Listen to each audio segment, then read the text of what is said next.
হাই বন্ধুসকল, এই আমাৰ ঢিং বাবা সমাজৰ আজি তিনিনাথৰ মেলা আৰু তিনিনাথৰ মেলাৰ যিটো আমাৰ প্ৰসাদৰ আয়োজন এয়া চলি আছে।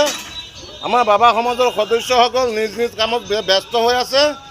তাৰে এটা দৃশ্য মই দাঙি ধৰিলোঁ আপোনালোকৰ মাজত।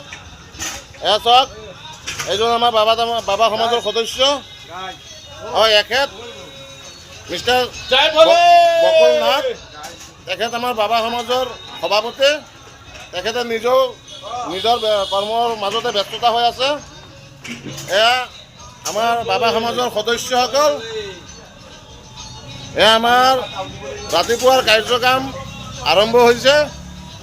সকলোৱে নিজৰ নিজৰ কামত ব্যস্ত হৈ আছে, নিজৰ নিজৰ কামখিনি আগুৱাই লৈ গৈ আছে।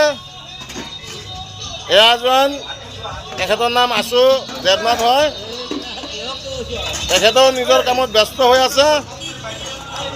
আৰু এতিয়া আমাৰ ৰাতিপুৱা আৰম্ভণি হৈছে। পিছলৈকে আৰু মই আপোনালোকক ভিডিঅ'ৰ জৰিয়তে দেখুৱাম। আমাৰ ৰাতি আমাৰ মাজৰ গলিতে ষ্টেজ প্ৰগ্ৰাম এখন আছে, সেয়াও আপোনালোকক দেখাম। এয়া ইতিমধ্যে আমাৰ সকলো যাই যোগাৰ হৈছে। খন্তেক পিছতে আমি আমাৰ খিচিৰি প্ৰসাদৰ আয়োজন কৰিম। এখেত আমাৰ বাবা সমাজৰ এজন সদস্য হয়।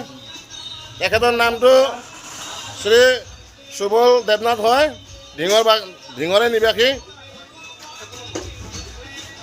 ধন্যবাদ থাকিল বন্ধুসকল আপোনালোকে সকলোৱে কমেণ্ট বক্সত এবাৰ জয় ভোলে লিখি যাব আৰু মোৰ ভিডিঅ'টো শ্বেয়াৰ কৰিব, লাইক কৰিব, ছাবস্ক্ৰাইব কৰিব। ধন্যবাদেৰে ঢিং বাবা সমাজ, জয় ভোলে।